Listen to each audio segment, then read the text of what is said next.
Come on in, we're just about to start. Okay. Oh, I think there's a group of people coming in.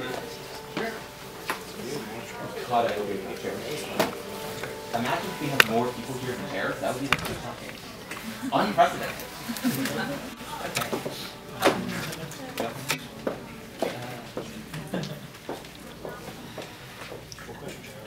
Imani, you're rolling. What does it?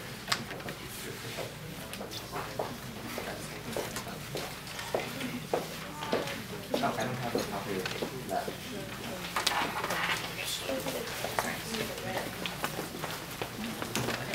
And here comes more students. 12:45, I think we should all start. Okay, candidates, y'all ready? Yeah. Yep. Y'all ready to do it? Oh, yeah.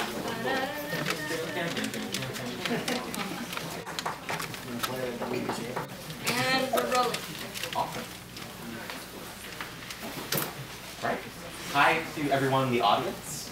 Hello to everyone watching on, what do you say this was? Twitter? Twitter, okay. Sounds fake, but okay. All right. Welcome to the first, and as far as I know, only, USG presidential debate. Hi, everyone. My name is Gara Vasquez. I am the editor-in-chief of The Kingsman, who, as you all are aware, was a student paper on campus, one of them. And we're the hosts of this event. I am joined here by my managing editor, Brian Schwab. Will be the moderator for this presidential debate with our three candidates up front. From left to right, we have Carlos Palacio, Hamza Kilji, and Alyssa Taylor. They'll give a brief introductory statement for each of their campaigns in a minute. First, I'm just going to go over the rules very quickly. As previously discussed and agreed upon by the three candidates, we're going to start with a 1-minute opening statement from each candidate. We drew straws a couple minutes ago in terms of the order. It's going to be Carlos, Alyssa, Hamza, right? Okay.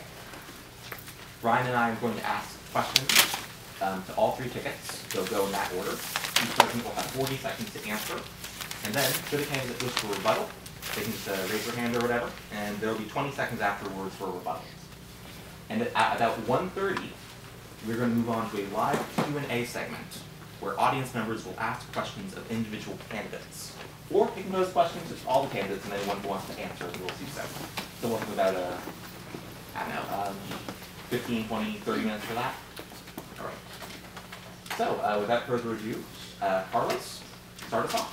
Well, first of all, thank you everyone for coming here. This is going to be the most important election Brooklyn College has ever seen in terms of student government because of the United Undergraduate Student Government. The stakes couldn't be higher with the attacks on our school, the underfunding that is hurting us, the bathrooms, the infrastructure that's crumbling, and also the fact that our adjunct professors are not being paid what they need to give us the education we deserve.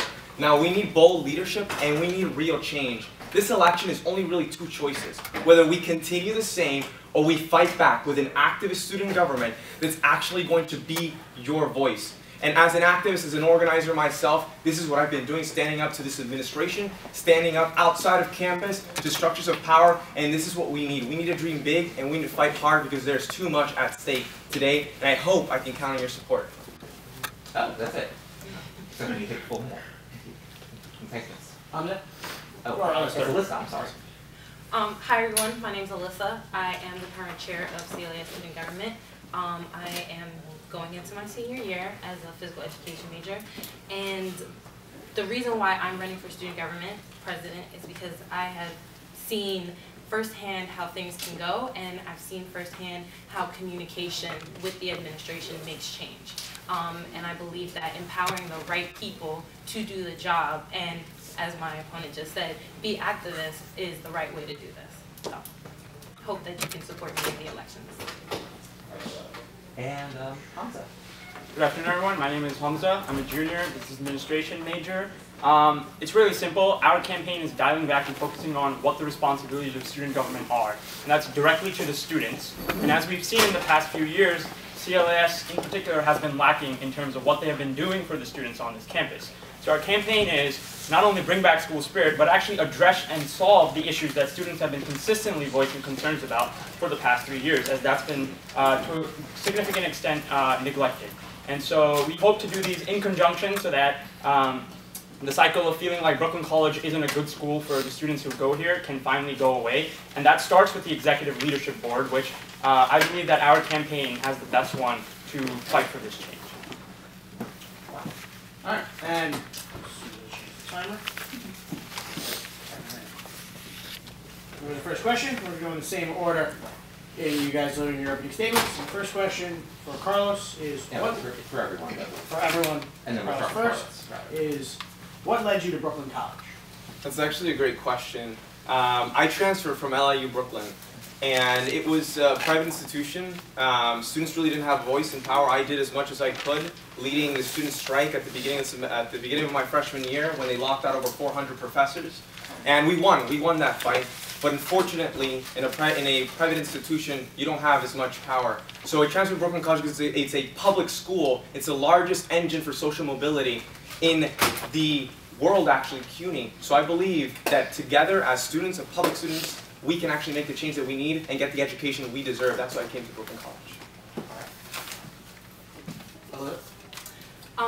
As a individual who went to public school in New York City, I didn't get the best transition into college.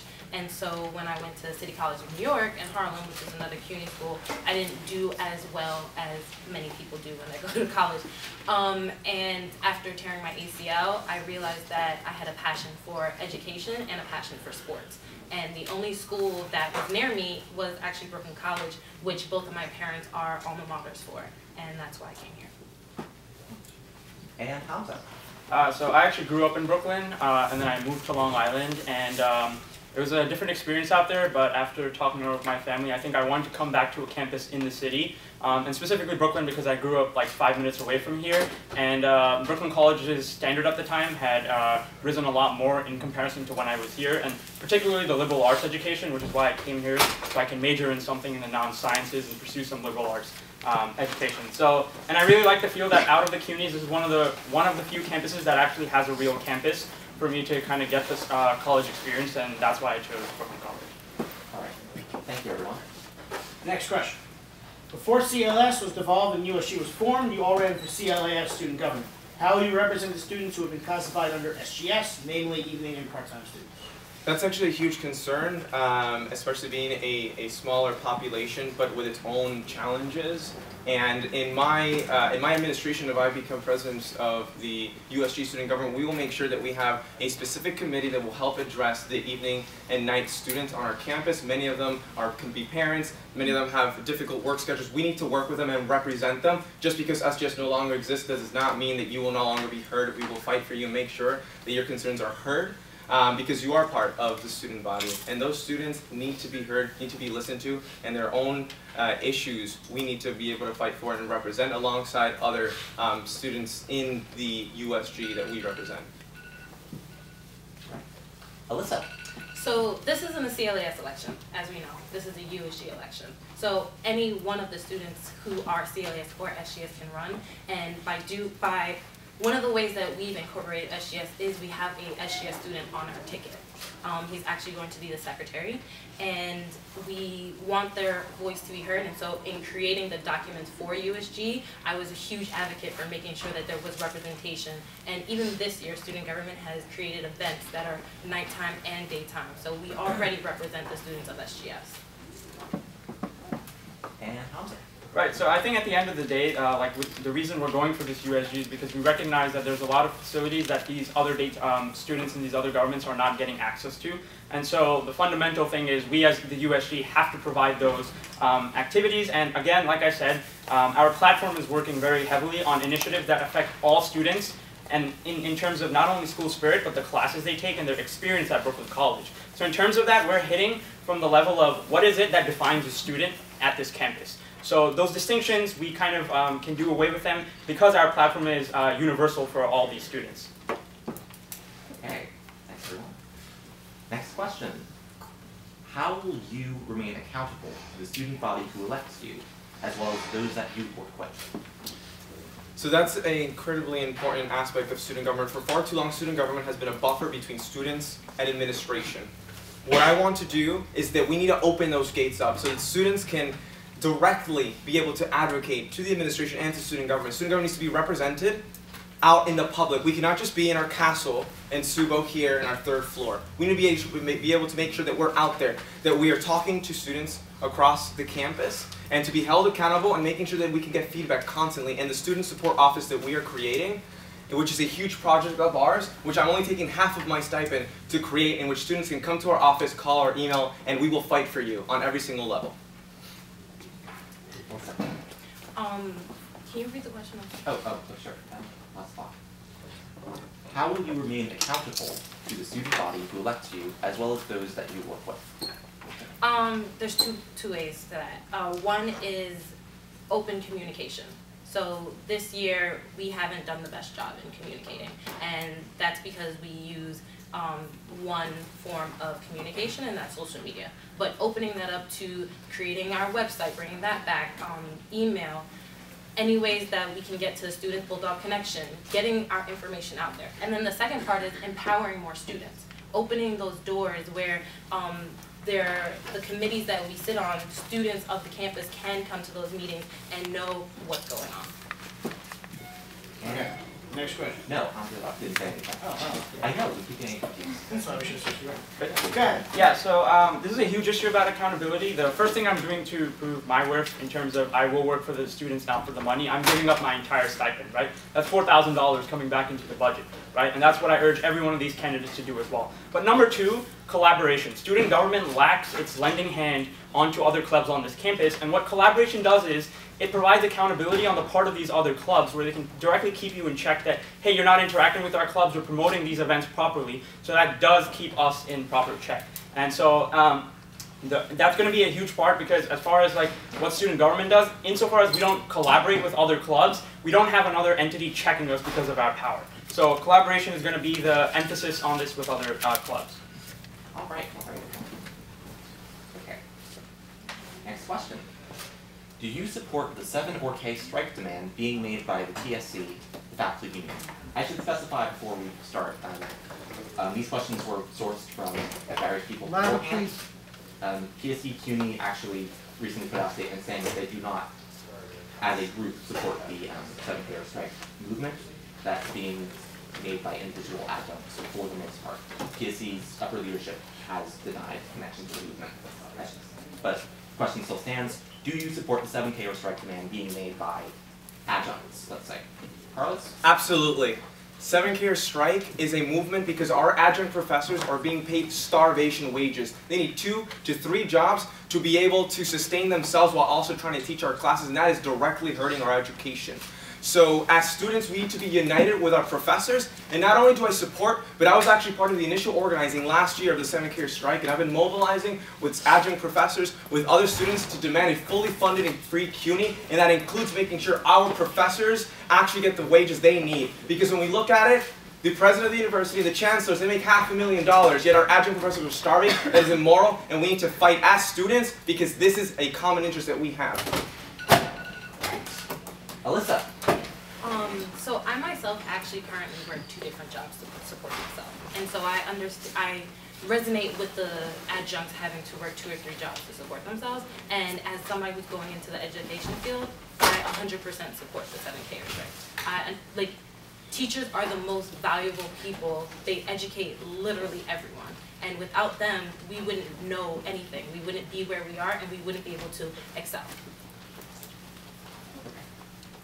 And Hamza? I also wholeheartedly support this initiative. I think one of the reasons is in one of my classes when I was peer mentoring, I interacted with the English professor, and she told me that she has to work 4 jobs in order to just manage. I think the bigger issue is that why student government has to support that is most students actually don't know what's going on with this and that what adjunct professors even are to begin with.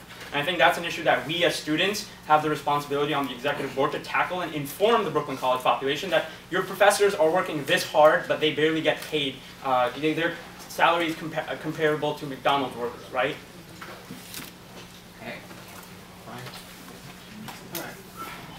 How will you work to make sure student clubs can more effectively have access to space and funds? Yeah, so we're actually, we believe that's extremely important in our platform of increasing school spirit. So we're actually creating the #PromoteYou program. that we will be implementing, which means that we will promote every single event happening on campus through our social media, through flyers, but as well creating the BC Bulletin Board. And the main interest is on our campus, we should have a bulletin board that explains every single event that's happening that day and for the rest of the week. Students haven't trying to go through social media or through any apps. That is what I propose to make sure that clubs are properly promoted, and we also have fair funding for clubs, because right now it's a very scary time for them. So we have to make sure that we're all funded properly and fairly. So one of the reasons why I ran for the position of CLAS speaker this year is because I wasn't happy with the way that clubs were being funded last year. And I knew that speaker had the power to ensure that clubs get adequate funding. And to my knowledge, this year we have not denied a single grant. So clubs have been able to request all the money that they need for any clubs and organizations. And if they haven't, I've had this open door policy. They could email me, and I've actually had a club reach out to me, and we helped them get the money that they needed. To increase promotion though, CLAS also currently will promote any events that are sent to us. So if you send your flyer, we will promote it the week of, the day of. That's something that we want to continue on next year. So yeah, in quick rebuttal to that, while funding is talked about, I think the bigger issue is knowing where these clubs are and promoting them, and I don't think that's been happening on the part of student government currently. So my ticket has two solutions to this. Number one issue is that the club fair happens once a semester and kids miss it, and after that there's no sight or sound of where these clubs are. So we will not only have a club newsletter in which we endorse new clubs and send out weekly events, but we also want to make a bi-weekly meeting and meet with the executive boards of all these clubs every month so that we can hear directly from them what issues they need and how we can promote those events with them, right? Because at the end of the day, we're only going to get the new clubs to come up if we can directly promote them and combine our populations. On the note of communication, how do you plan to communicate the ongoings of USG more effectively and efficiently within the campus community? So communication is the key aspect of making sure the student body is informed. It is currently not being informed. We don't know decisions that are being made every single day with faculty, staff, and administration. We're not aware of what is happening on our campus, events, panels. So in terms of communication, first of all, we need a communicator. We need someone who's been vocal for issues on campus. I believe that I am that person. I've been vocal when things have gone down. I think we need to ask ourselves what people have been when we've needed to stand up. Whether it's an important issue or whether it's informing the students, we need to make sure that students are informed through our social media, through this bulletin board, but also through communication in person. Make sure that we hold town halls every single month as student government, and even more frequent if we need to. If we don't inform the students, how are they going to know what's happening?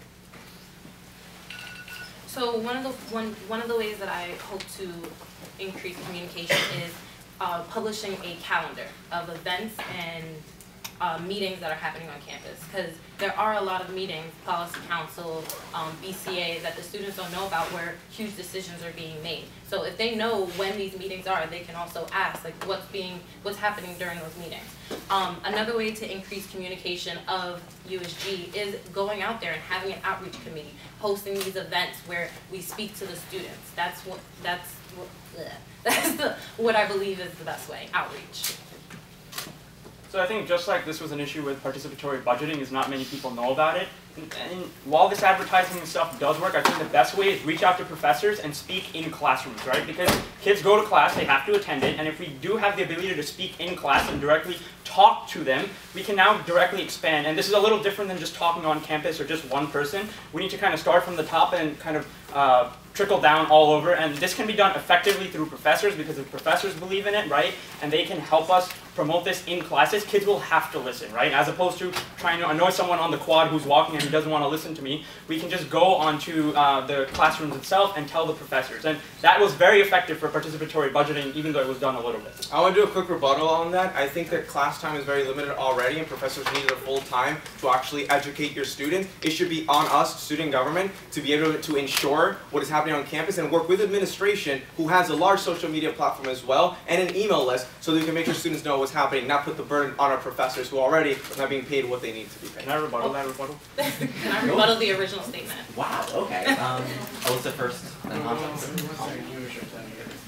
Good. Okay, so there is a student-faculty relations committee that's a subcommittee of policy council, and I think that utilizing your position on that committee is a big way to increase communication to the campus. That is a way that, without interrupting student class time, you can get the information to the faculty and the staff and get them to tell their classes, and also using the email list. Like, oh, Yeah. Finish your thought. that's over. So I think all of the candidates here know that like we've all been speaking inside of classrooms, so clearly professors are willing to let us speak, and what we've noticed is students themselves are most receptive when we directly talk to them in the class, and that you can't just put the burden on social media because there's only a certain number of people on social media, and we're a campus of 16,000 people, the most expect 15,000 people, still the most effective way would be within the classes. Well, we'll do a rebuttal on that one. That's why we have the BC Bulletin Board, so students can actually go look at the events and not have to take up, what are you going to have every single day? We're going to go in classrooms and speak out. So I think that's the whole point of having a bulletin board. Can I rebuttal that? Okay, last one. Okay, forget it. No, go ahead, move on. All right. So next question. Would you like me to I got it. read it? Or? Okay. How do you plan on representing all students on campus, regardless of race, religion, or political views? I think that we are at a very crucial time in our country, and the politics outside directly affect our campus, and it's very naive to ignore that. Now, in order to represent the students, we need to be very clear from student governments, take a strong stance against hate, against racism, sexism, anti-Semitism, Islamophobia, xenophobia, homophobia, and all forms of hatred, and we have to look at the track record. Who's actually been doing that? Who's actually been on the forefront of making sure that we speak out vocally and clearly against the forces of hate that right now are only going to get worse in the tensions on our campus? We need a unifier, someone who can speak truth to power and to unite the campus so that we can stay protected as students and not allow hate to hurt us. Sorry, I'm going to do it again. Can you repeat the question? Okay, I can read it. How do you plan on representing all students on campus, regardless of race, religion, or political views? By giving all students a voice. I'm sorry. Or gender. Oh. Or gender. By giving all students a voice. The slate that I've put together, everybody has a different identity. And it was done purposely so that we can reach out to all the different identities, genders, races on campus. And the best way to represent somebody is to physically represent them.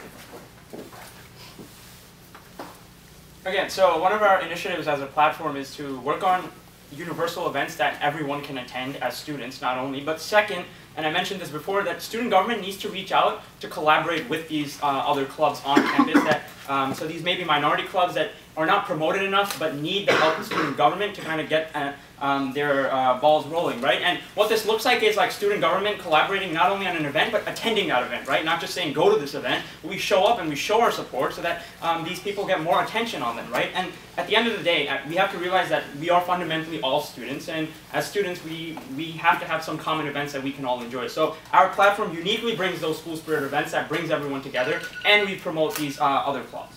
As a rebuttal, one thing that I want to implement is the Coexist initiative, which is providing specifically that platform for people of different political views, cultures, and identities to come together because we need healing on our campus because of these tensions. So that is a very strong and a very important part of my platform, making sure that it happens in a very beautiful and diverse campus that we have.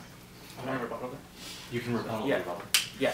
So just a common thing to point out, right? If we're going to be an activist government, you have to understand that activism means taking a stance. And as student government, our job is to be neutral on and do the job to all the students, right? So if we take an activism stance, that will ostracize other students, and that is not the role of student government. I want to rebuttal that. Neutrality in times of oppression is siding with the oppressor, so we will take stances on injustices on campus. All right, Alyssa, do you want to? They got it. Okay. All right. So, I have a question for everyone. Alyssa, you mentioned that you have picked people on your slate to represent people from all groups on campus. Mm-hmm. So I'd like to ask all of you to talk about why you've chosen the people you have chosen for your slate. Starting with you, Carlos. So first I want to start with my Vice President, Nyla. Nyla is someone that, for me, is an incredible individual with an incredible story. From being a working class student that actually transferred from Houghton College, an activist there, Black Lives Matter activist fighting for justice on her campus. and being an incredibly active person here as the vice president of radio station, vice president of her sorority. Also, Isa, who's our treasurer, is the president of the NAACP chapter here, an incredibly active person in making sure that we can work together in our community. Mahfouz, our secretary, Maya, our public advocate, and Chris, our press director, all people who've been working hard for our communities, and I'm very proud to include a very diverse and active cabinet that has actually been fighting for justice on our campus and to create a better community. Alyssa? I chose my cabinet, first of all, I will start with my VP as well. Me and Ethan worked very closely together this year as speaker and deputy speaker, and in the places where I lack, he picks up. And that's what makes us a very great team, is he's very documented, I'm very organized, and we work very well together. And I've seen him do the work. And that goes for my entire team. Time and time again, I've seen each one of those people step up where we needed somebody to step up, and they fulfilled the goals and needs of student government. So my VP Zain is my brother from another mother. This guy, like, he knows what's up. And traditionally the issue with the VP has been they do nothing, but Zain, as serving in GovOps, has held not only people accountable, but he also has ideas on, for example, like a school concert, right? So he brings distinctly a vision that I may not be able to see, and so that makes him a very contributing member. Going down the list, our treasurer, Nazima, she's from the current government. This allows us to have some continuation from the last government, so it's not a complete disconnect, right? Our secretary, Alex, is very active on campus on social issues. And then we have Anam Javed, who's been very active in the peer mentoring community. So we get that actual voice of neutrality from both sides. Okay, and before we move on to the next question, I just want to confirm, all of you, have you all posted your slates publicly online on your social media or etc.? Oh, we're gonna post it publicly today because we have been making sure that we can have the conversations and the interviews with people and make sure that the best cabinet possible. Alyssa? We are going to be posting everybody individually, so it won't be up until the end of next week. Okay, but you are posting them. Yes. We'll have a space for social media plugs at the end for all your campaigns. Thank you. Ryan? Sure. Keep going. What do you see as failings of previous student governments, and how do you plan on addressing them? I think that the general consensus is that student government, like I mentioned earlier, is more of a buffer instead of a facilitator. I think that the student government needs to take an active role in creating change. It could be a real force for change on our campus, making sure that, like I said, clubs are promoted and events, that we make sure we improve the student life and quality of life on our campus, and that we address systemic issues together, make sure there's communication. I think this has been lacking. There's a lot of frustration with bureaucracy. We're dealing with Brooklyn College bureaucracy, yet we're also dealing with a bureaucratic student government, other people that are wanting to run it the same way. I'm saying we need to change that. We need to make it open and stop trying the same thing. If you keep trying the same thing over and over, it doesn't work. That's the definition of insanity. Alyssa? One of the biggest struggles that CLAS in particular has had is the structure of the program. And figuring out how to communicate differently when there are so many different leaders and not trying to overstep all the different positions. And so the way that we are changing student government is by creating those USG documents. We have picked all of the issues that we've seen with student government and we fixed them. And we're hoping that whoever wins can execute student government as effectively as possible next year. Right, so that is one of my grievances, is there's been no execution in terms of school spirit or any events go for the students itself, right? Yes, a few people worked on the USG, but the government is pretty big. What was everyone else doing? Like watching TV, right? So like, the thing is, like, as students, we need to have events that actually happen, and that's what needs to change, right? There's actual issues on campus. Bathrooms are still dirty. The boiling cafeteria still has garbage food and very high prices, right? And second, formal hasn't happened for 2 years, right? It's like we have a $140,000 budget. Like, these things need to be executed, and that's the responsibility of the executive ticket itself coming in, right? Events are under the executive ticket, and then so far as I'm concerned in the status quo, none of that has been fulfilled, right? Student life is still a mess. There is no student life in terms of spirit and activity, and that is one of the primary roles of student government that we hope to bring back. Rebuttal? Alyssa first. So the student government events line is actually only $20,000. So of that $120,000 you're talking about, most of the funding goes to student clubs. So we have to request extra funding to do events, which we've hosted multiple high-end events. Brooktoberfest, Movie Night on the Quad, Finals Brunch. Puppy Therapy hasn't been around for a while. That's something that we hope to bring back. Formal and Carnival coming up next month. Carl. The issue is that a lot of people are talking about documents. Documents do nothing without people actually working and being effective, and that's what we bring to the table. It's very different. We can't continue with the same old, and also the bureaucratic nightmare of having to keep doing grant requests. If we have an initial amount of money, why can't clubs get that from the beginning, from the get-go? Everyone's good? No. Go. You go. All right, sure. How do you plan on making registration easier for students? I think everyone is dealing with a huge nightmare of registration right now. The fact that we don't have, some students cannot graduate because the classes are not available. We also have the issue that you can't even know what professor, you're trying to get your professor name isn't even on there, or they change it, or you put staff. So in order to make sure that registration is easier for students, student government needs to take an active role of working with administration, putting the pressure, putting the heat on to make sure that no one else is able to not graduate because of the issue. Let's make sure the classrooms are not stopped because they're full. Let's make sure that students have that ability. We have to work with the different councils on our campus with administration, but that's not going to happen unless you have an active student government that's willing to stand up for you. Melissa. So this is actually a conversation that came up in Policy Council this year by the student government representatives. We spoke about how it's actually very difficult for students to pick classes that only have staff when classes are being uploaded the day before registration. We're not able to figure out our classes. So this is something, a conversation that's been in the works, and we're going to continue to press the administration on it and figure out how we can get these staff positions filled and how we can get information up. Most of the classes are the same from semester to semester, so why is it so difficult for us to get that information up? And that is what we are pushing the administration to answer. Rebuttal? Sure. I think that we can't ask for things from the administration. I think the administration are great people, but we need to put the pressure on. And in order to put the pressure on, you need leverage. That's how change happens. Change does not happen by asking or out of nowhere. It comes from activism, comes from fighting back, and that's what we're going to bring very different. We're going to actually be the real voice of the students and fight back and not just wait. Thanks. Rebuttal. Oh. Okay. Actually, I'm going to let you talk first. Okay.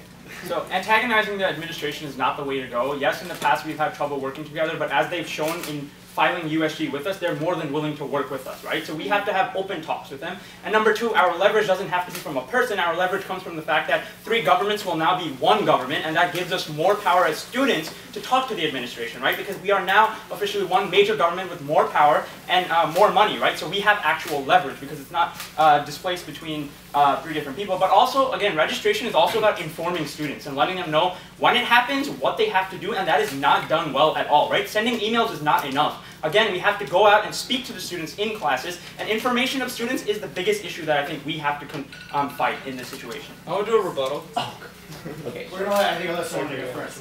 It's not a rebuttal, I just want to clarify. We're only combining 2 different student governments and an allocating body. And the funding from the allocating body is going to club funding. So my rebuttal essentially is that I have been able to be in meetings with administration, with other students, and realize the power the students have when we come together. And having the votes is not enough. Being vocal and using the platform that we have of student government is essential to being heard, because at the end of the day, it's a structure of power. We can work with them, yes, but things can be done very much quicker if they know that we're willing to mobilize and organize the student body. On a related note, what is your relationship with campus administration, particularly President Michelle? So I think that my relationship with administration is the best that you can possibly have from a perspective of making change. From Michelle Anderson to Vice President Jackson, we have been in communication. I send regular emails about certain issues, and they, I believe, are great people. They really are. But they have a systemic barrier in terms of their position from administration, and change will only happen unless we are actually from the student body using our voices heard. So I can use the leverage that I already have, but we need to open it. It's not about one person, it's making sure we can open these closed-door meetings, these backroom deals, so students are able to advocate and be part of that decision making. And that's what the administration would appreciate as well, so we can work together on this to make the campus a better place. Alyssa. I have a great working relationship with both V.P. Jackson and Michelle Anderson. I'm sorry, repeat the question. I know you asked about the relationship, but there was a second part. Oh, sure. This is on time. Oh, no. What is your relationship with the campus administration, particularly President Anderson? No second part. Oh, okay. Yeah, so similar to my opponent, I can email VP Jackson or Michelle Anderson at any time with any issue, and we can set a meeting or we can figure out the situation through email. So I have a good working relationship with them. Yeah, so I've been in a lot of email contact with VP Jackson regarding not only setting up the debates, but in the past about student government election. And also part of our platform is to work with VP Gilbert on a lot of the campus issues. And lastly, I don't think threatening, this is kind of like a rebuttal, just cross talks, but potentially threatening the administration is a turnoff to them in terms of having open talks. And I think just starting with a barrier of, hey, we're going to be just, I want to be like Mr. Rogers and the kind guy in the neighborhood, you know? Everyone wants to work with you. And I think just the idea of putting out a threat that we can mobilize is a little bit of a turnoff to administration. It makes it harder to cooperate together. But yeah, open talks with all the VPs because they are, at the end of the day, who we need to talk to in order to get student activities done. I want to do a rebuttal. Essentially, having leverage and the fact that you can mobilize doesn't mean you have to do it all the time. It just makes sure things move along a lot quicker. Now, we also have to work with administration to get funding for our campus. There are certain things the administration we can work on changing. There are other things that are CUNY central, that are all the way to the governor's office, that we can work with the administration and lobby. But that's only going to happen if we have a mobilized base of students ready from student government perspective to fight back. Oh, Melissa? I'm actually going to have to agree with my opponent, Hamza, here. I believe that if every time you're walking into somebody's house and you're yelling at them, every time you walk in, they're going to think that you're going to yell at them. So, again, with the team, I have people who will do the yelling, who will be the bad cop. But as the representative, I'm not going to be the bad cop. You have to have a good working relationship to get things done. Let's move on. Okay. So, a majority of campus issues require compromise and dissent. Please tell the audience about your ability to compromise. So that's a great question because that's what we're asking ourselves. Where do we compromise and where don't we? Well, I think when our health is at risk, when the bathrooms are a clear threat to our safety, when their building is falling apart and people are being hurt by ceilings, when we have the situation of asbestos still being present on our campus, I will not compromise on that. I will not compromise on student safety and advocating for you. Now, there are certain things where you can work with administration and we can reach an agreement, which I'm fully aware, and I've actually was a labor organizer. I've been in bargaining sessions where you negotiate with the other side and how we can achieve something better than what we have. Of course, we can negotiate and compromise things to make it better, but I will not compromise on the safety and infrastructure that is hurting our students on our campus. Alyssa? I think that there's a thin line between compromise and communicating. In all of the issues that I have communicated this year with the administration, I don't feel like I've had to compromise that hinders the student body. I think that all of the demands that I have brought forth have been addressed, and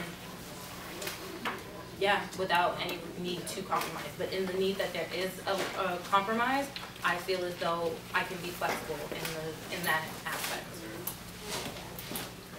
So I think the key in compromise is actually listening to both sides and being able to process what the pros and cons are. And I don't think an activism government can do that because an activism government takes a stance. So that's the first thing. Second, again, my experience with compromise has been that as a part of some of the clubs on campus, we've had to collaborate a lot with other clubs, right? And what that requires is listening to stuff that they want to happen in the event and listening to things that I want to happen in the event, right? And so the compromise is what is going to best benefit both kind of worlds, right? So at the end of the day, I think compromise is important more so in terms of listening to what you have to give up rather than what you only want, right? And I think that's where compromise is key. I want to do a rebuttal. I think there's a general consensus here of my opponents that, oh, you can't antagonize. We're not antagonizing administration. We're being the voice for students because the job of student government isn't to represent the administration, it's to represent the student body, right? And as your representative, I'll make sure that your issues are fought for.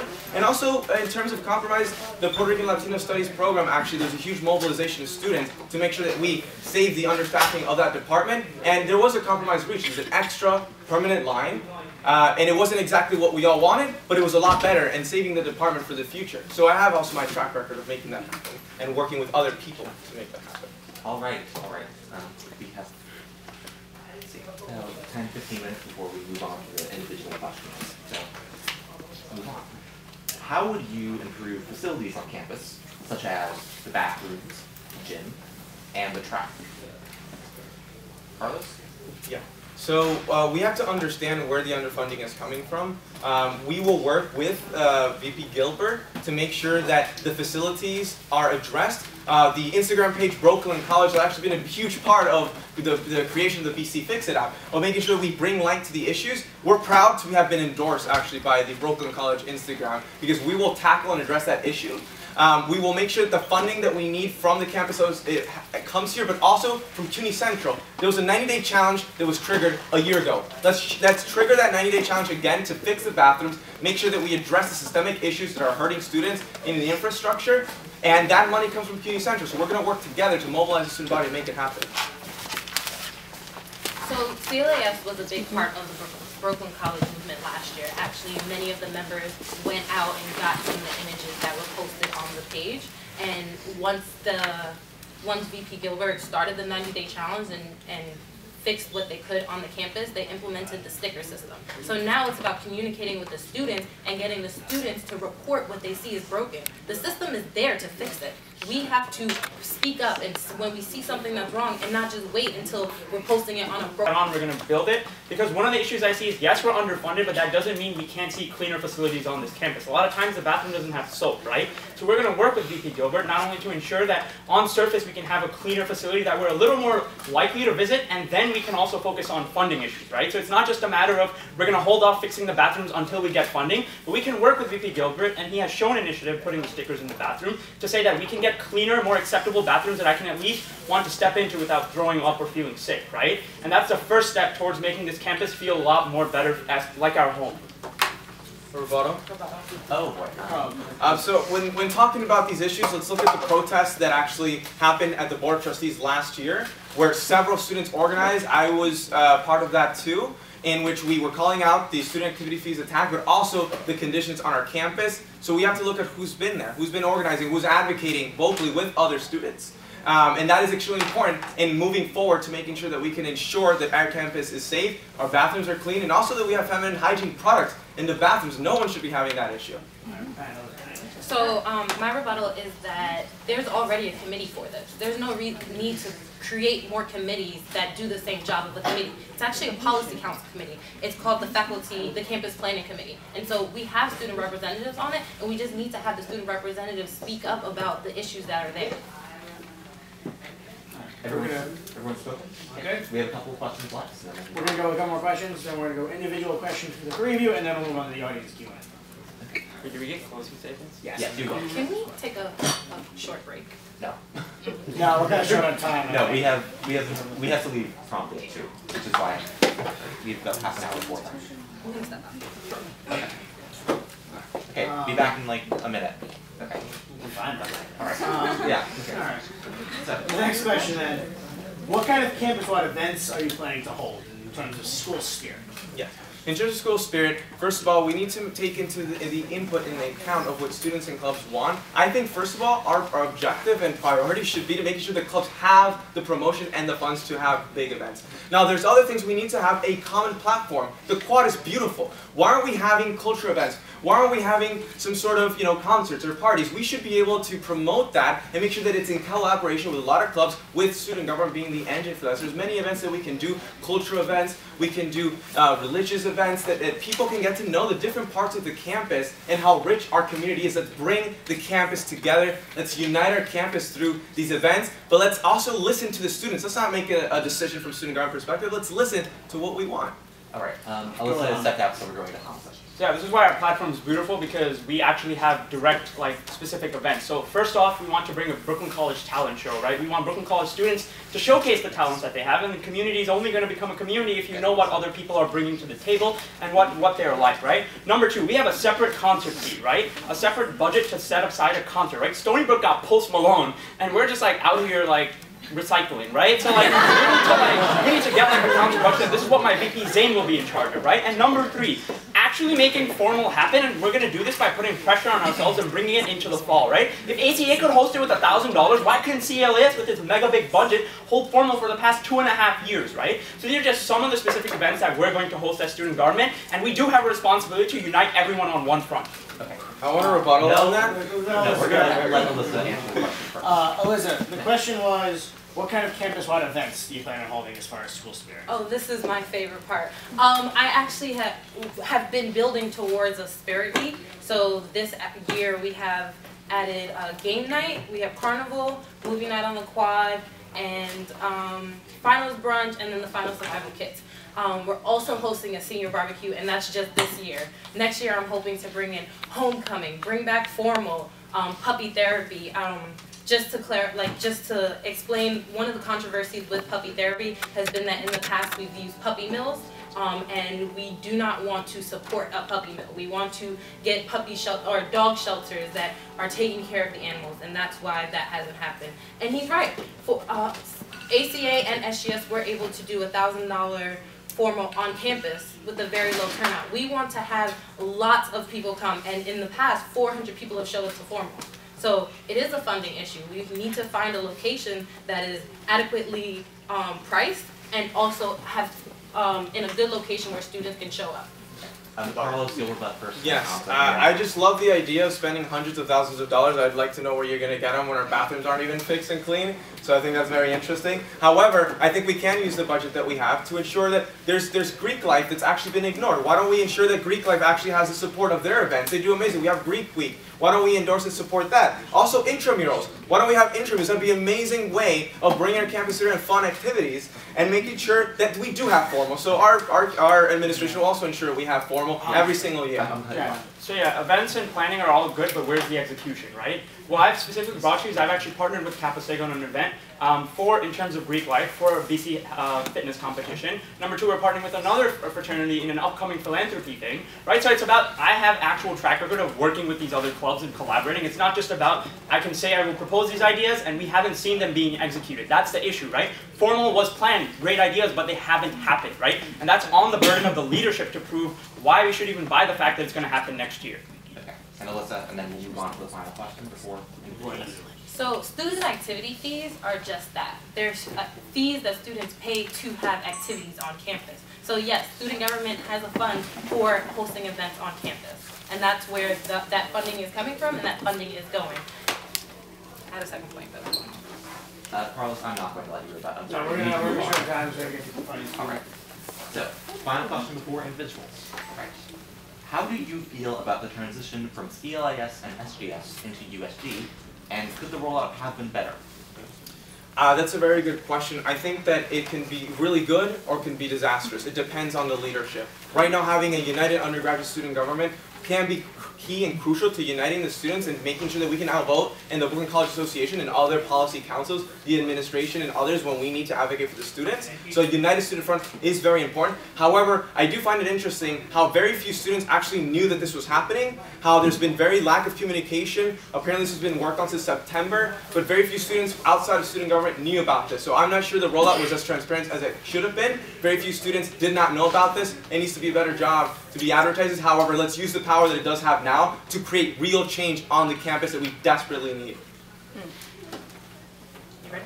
Okay. Yeah. So the USG project has been a 3-year project for student government. They have failed 3 times. And this year, coming into this year, we have tried to do a different approach to the USG situation. And one of the ways that we did that was publishing a statement by student government when we created the USG council.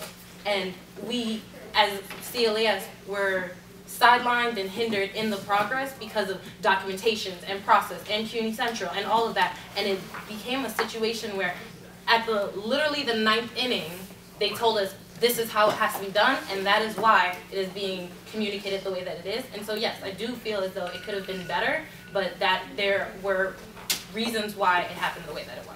I like the fact that we're now going to be one government. Like, it's about time that students are unified and that actions that the executive leadership makes can affect all students who are on this campus, right? So in that sense, I agree with how USG is going to work. It gives us a platform to be able to carry out events and solve issues that affect every student. In terms of the rollout, yes, it could have been better, but again, like Alyssa says, sidelines do come up, and I think in the time that was given, proper, like the information was provided, but again, informing students is very difficult, right? At the town hall, we had like 5 people show up, right? Of which some asked a question and just left, right? So it's not just about hosting town halls and like providing this. We have to like actually like go in person and talk to students themselves who are not as willing to be included in this process. We have to. It's very small. While we have 2 different branches, I am the leader of the legislative branch, and we have tried multiple times to get everybody on campus to be more involved. And the only people that have been involved are trainees or our members. Oh, I was like, are you telling me to stop? Sorry. So we love all the feedback and we want the activists to join us, but you know, we can't do the job on our own, and that's just my rebuttal. All right. We're going to move on to Hamza now. Yep. That's okay. I know it's out of order. Hamza, this is a question you were asked by an emailer. You are running the president of Bulldogs for Israel as student advocate. She also wrote an op-ed in the campus paper. This is Nightcall, I should specify, I think. Defending Professor Mitchell Langberg, who defended sexual assault and promoted massive campus protests, which were picked up by international media. Given both the ongoing campus clashes surrounding the Israeli-Palestinian conflict and instances of sexual assault and harassment in residence hall and on campus, do you feel your campaign is one that can stand up for women and Palestinian or Muslim students? Yes, that's actually a phenomenal point. I'm glad that came up because we've been preaching as our platform that we think all students deserve a voice, right? Whether that be conservative or liberal, everyone should have a chance to speak, and my platform actually has a diversity of both. So we're actually the only platform who's not biased towards anyone, and we're neutral, and this helps keep us accountable to a point where we can help kind of negotiate these conflicts on campus. And again, activism, yes, has a certain part in student government, but again, I think we as student government, what this allows us to do is we have different perspectives, so we can accurately represent all the different political voices on campus that I don't think the other candidates here can do. I'd like to rebuttal. Yeah, I can tell you. I think that I think there's a general consensus on campus that sexual violence is wrong. I was there standing with other students and making sure we took a very strong stance against sexual assault and sexual violence, and I believe that it is not a both sides issue. Having a representation of individuals who are supportive of that is something that I think has absolutely no place, and it's not about being neutral or all sides, it's making sure there's things that are right and things that are wrong, and that's why I'm proud of my cabinet, that we have been fighting. Our cabinet is a very diverse cabinet that believes in things that are right and that fight what is wrong. Yeah. I think, Alyssa, do you want to rebuttal? Yeah, so I actually read that article, and it's actually about defending freedom of speech, not the actions of Professor Langford itself. And this was written by she's a girl herself, so yes, we have more than accurate female representation on our board. Actually, Zayn and I are the only guys on this entire ticket. So as far as representing females goes on this campus, I got you. I prefer the term women, not females. I think it's very disrespectful. We're gonna move on. Yeah. Okay. I think that's very disrespectful. And then we're going to open up to the audience. So, yeah. It's going to get heated. Alyssa. Okay. Carlos has offered to only accept half of his stipend. Hamza is not taking a stipend at all. Will you refuse your stipend in part or in full should you be elected, and why? So the conversation of stipends, in terms of all the bodies the answer is no, right? The amount of work that I put into student government exceeds the ability that I can to have more hours at my part-time job. I only work about 20 hours a week, and I give about 40 hours a week to student government on a regular basis. And I do have to support myself somehow. I don't actually get my stipend until the end of the semester because of my position here on campus. So, back to my point, the consolidation of the 3 different bodies reduced the stipend fees by over $15,000. And so we've already made a push to be paying students less and giving the campus more. All right.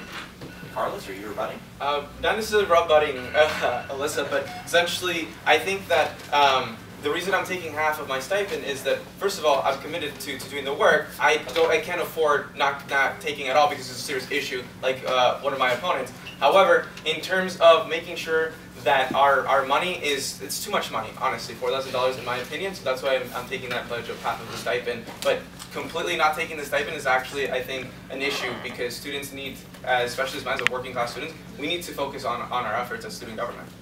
Okay. Oh, Hamza and then Alyssa. Yeah, so I mean, if we're going to talk about issues like that, likewise for me as well, right? Like I also have to work jobs, but I think in the past year, student government has shown that the money that they're getting paid is not equivalent to what's being put out for students themselves. So I think it's time for a temporary stop on this, and we need to work for the students, not for the money, until everyone proves themselves that we actually are producing something tangible for students, and then we can reinitiate stipends, right? But insofar as that's not concerned, no one has proven why getting money has actually led to better outcomes for the students on this campus. All right, and Alyssa, and then we're going to move on. I think we need to do a better job of empowering students who are already doing the job and then giving them a stipend, and not waiting to get people, oh, are you doing the work? Okay, now you get paid. You want to know that you get people that are going to do the work and then put them in the position. All right. All right. Okay, so we're now going to move on to the live Q&A. We're going to have about 15 minutes for that, and then Ryan will announce more. So I'll do it from here. We'll just do a regular, simple classroom, raise your hands and I'll call on you. I'll try and get as many as possible. If you're further in the back and you answer a question, if you could just come up a little closer this way, everyone hears you. And the candidates will have 40 seconds. And same time last, same goals. And do we want rebuttals? I don't think we have time for them. I don't know if unless it's Well, let's absolutely. see how many people we've got at rebuttals. I count like a dozen. Okay, we're not gonna have time for rebuttals. We'll do as many as we can. Okay. I'm gonna go to front row right away. Okay. Hi. And these are for individual candidates, I should say. Right. Okay. Thank you. Thank you for the. Hello, my name is Richard Garrett, and my question is to my buddy Carlos Jesus Garcia, who's Cuban just like mine.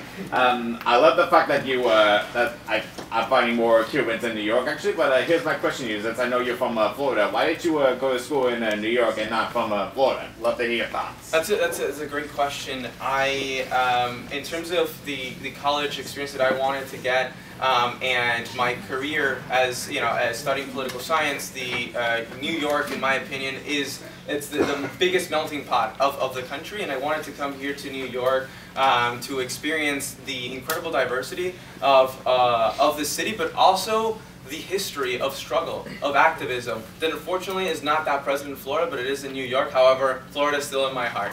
All right. Thank you very much. Great. Okay. We're gonna go to the younger bit. Hi, my question is for the second candidate. I don't know your name. My name is Sharon Davis. I'm the Vice President of the Women of Color Club and the NAACP Brooklyn Chapter here. So, as we know, the Macaulay Honors Program is predominantly not diverse as a program in itself. So, I'd like to know, these are the students who get to sit on the board and actually speak with the administration on the retention of Black professors here on campus and Black student body. So I'd like to know, what are your initiatives that you think you would promote of seeing this program, the Macaulay program, to become more of a diverse honors program, knowing that there are students here on campus who do hold 4.0 GPAs, as well as transfer students who are not being retained and they're Black. So as far as that goes, there is a council for that, right? So I think what I would propose to this council itself, I don't sit on this council, but if I was to, as president, what I would work on is opening up to letting these students that you're talking about that hold these GPAs come onto these boards, right? And give them a seat on these boards, because that's the only way they're going to directly get a voice, right? It doesn't mean the same if I take your voice and advocate for it versus if I can directly put you on the board itself and you can represent like women of color and NAACP, right? So I would directly open up seats for these people from this non-honor system in Brooklyn College to allow them to sit on this board and allow these decisions to have their voice to be heard on this board. I want to do a quick rebuttal on that point. I think it's a very important point. We're not gonna do anything. No, we actually have We want to get as many audience questions as we can. I'm sorry. How do you hand this off? Trying to see. We're gonna go to the press here. Okay. I have a question for all of you. If you don't become president, who would you want to become president? Just swipe up. Okay. Yes. Okay. Everyone. I would default to probably Alyssa. Yeah, only because she has had experience. So if anything, I would say that I don't believe in an activist student government, and I would say that it would lead to at least someone who has had experience and can take more time to carry out the events, albeit a little slower, right? Okay. So, do either of you want to appeal this one real quick? I thought that was right. That was for all of them. Yeah. No more of these questions for everyone. So first I want to say that even though I don't, even in the case that I were not to be elected, I'm an activist at heart and I'm an organizer, so I'll be working with anyone who is elected, whether it's Alyssa or Hamza. I think that they're both great individuals. I consider them my friends. I've been on the debate team with Hamza, I've worked with Alyssa on student government. So to be completely honest, I think at the end of the day, we're students. We're united together against the issues of austerity, so I believe that both of them would be find people to be in charge of student government. Okay. But if I were to choose one, I'd choose Alyssa. Okay, great. That wasn't took you a while to get to that. Yeah. Sorry. Alyssa, please be a little briefer than two of that. That makes my statement very hard, but I'm just gonna not answer the question. Okay. We're gonna kill him. Alright, this is a question for all the panelists. No. Oh, he said no. No The more moderator questions. said that we are not allowed. Let's pick one. Pick one. Alright, Carlos. Okay. Okay, so how do you feel about birthright trips to an apartheid state being funded for a study abroad department? This is a question from Students for Justice in Palestine. So we have to understand the very contentious situation on our campus with the Israel and Palestine situation. I have my own views in terms of the conflict. I do believe that from the student government perspective, we should make sure that students on campus feel safe and there is an open dialogue about that issue specifically. So what I would be doing is making sure the people that are mostly affected by this issue are in the table talking to each other and having a conversation, and what comes out of that we can push forward. I don't think I should be the authority on saying what should be done or not on this specific issue that is unfortunately dividing our campus, but at the end of the day we have a lot more in common, we have different, and that is a conversation that we will have and we'll make sure that we can foster. Great. So this is a question for Carlos. So far I've been hearing a lot of buzzwords that sound great, like challenging the government, taking action, and fighting back, but few tangible plans to implement real change on campus now. So how do you propose to effectively fight the administration without creating a gridlock where nothing is getting done? Thank you for that question. That's very important, and I think that's where I appreciate that question. Where my background as an organizer, and how at the end of the day it is a combination of communication and organizing students. So what are some tangible plans? Well, first of all, they are specific. There's the Brooklyn College Association, which is a council. There's the Policy Council, several others. Where as students we have votes. Right? And if we use those votes effectively, we can make sure that our voices are heard and we can actually implement change directly on our campus. Now, there's other parts of this mobilizing. If we have to inform students so they know what the issues are. That's a tangible plan that I also have, making sure there's an open communication, students know what is going on our campus. And if we have to lobby. We have to lobby this administration, and I will stand there with other students to go to Albany if we have to get the funds that we need. It occurs to me that, Alyssa, does anyone have a question for Alyssa? He goes right here. Okay, right there. Go ahead. I have a question. So Hamza, you said you don't believe. That's fine. That's okay. So Hamza, you said that you don't believe in a student government. You don't believe in a activist student government. I know Carlos has done some activist work, like stop the deportation of a student. Alyssa, what have you done in terms of things that direct action? What have you done?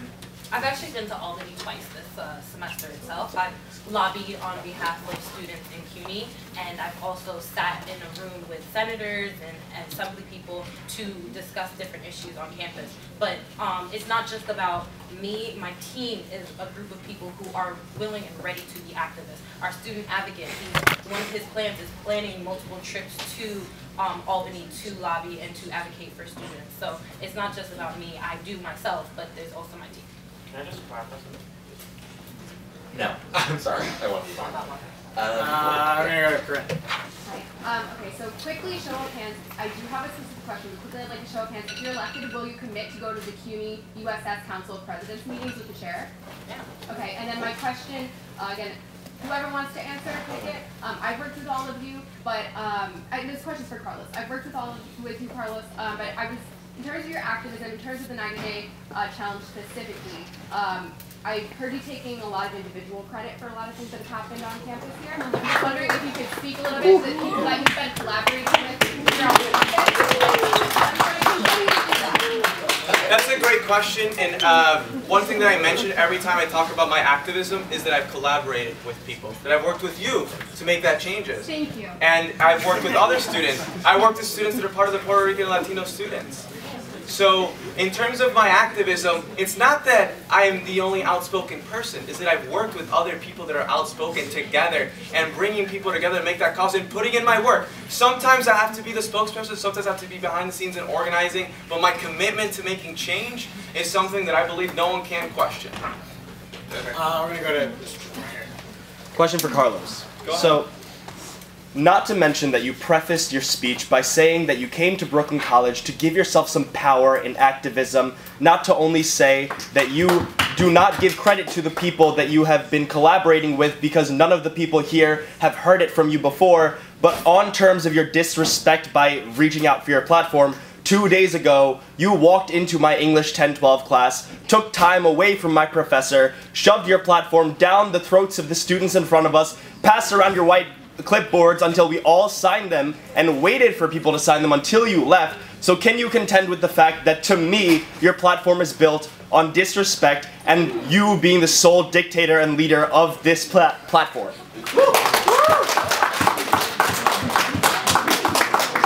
So I would like to start with, first of all, your characterization of my initial speech of coming to Brooklyn College for power is actually false. It's not true. I actually mentioned that I came to Brooklyn College because of the public education I could not afford to keep being in that school that I was in. My parents are immigrants, we're working class people. I could not afford to be there, and I came here to Brooklyn College because it's a public school. So first of all, on that point, that was inaccurate. The second point is, I didn't come to your classroom. Your professor invited me into your classroom because he's an adjunct professor that is being starved by the underfunding of this college. And the fact that you don't understand that, the fact that you mischaracterized that, and the fact that your whole classroom except you signed my petition sheet and everyone was nodding their heads, means that you're probably the only one with that opinion. And in terms of taking credit, let's be very real here. Every person that I've worked with has been in the room with me. I have shared on my Facebook. I have been outspoken in making sure that their voices are heard. And my goal is to empower the students, because at the end of the day, we're all in the same boat against the attacks of austerity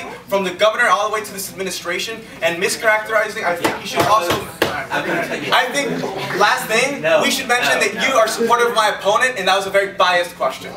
Everyone has biases. We're gonna do one more audience question, then we're gonna go into the closing statements, right? And I already selected this guy right here.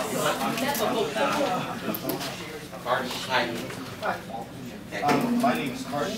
I think I'm a very active student on campus. I'm interim president of the Greek Council, president of my fraternity for over a year. I'm a college assistant at internship hospital at Brooklyn College. I've helped out with United for Quad. I was elementary school with Hamza. Been in my LGBTQ leadership program with Alyssa. And Carlos has been coming and walking around the student. I've gotten to know him through personal messaging as well as through his professional reach out to support his platform. My question is mainly to Carlos, but something that everyone here needs to recognize and see. We're here at Brooklyn College as students. Whoever's going to be seated as president is going to be representative of the students. So we need to be sure that you can not only handle the job, but the stress with it. I don't care if you get $1 million to be president. If you cannot perform in a way that we all have to abide, I don't really find that powerful. Carlos, why did you quit assembly a week after you were voted on there? So that's a very good question. In terms of, I was working with the executive to make sure that we can create a committee that we're still working on to bring activism to the student government. Now, it's not that I quit. The fact of the matter is that I was nominated, and in that situation, I didn't realize that we couldn't do both. And I wanted to continue the work of bringing activism into the student government and executive, and I couldn't do that through the assembly. So that's the reason why immediately after I got nominated, I realized I can't do this, so I just sent an email to the speaker. And I think that my work ethic, I think if you could see that I went on a 2-week journey to stop a deportation of a CUNY student's father, and I didn't do anything else but call lawyers, organize. So I think people should not question my commitment to this cause. All right, so we're going to move on to closing statements now. Short on time. I'm sure most of us have class at 2:15.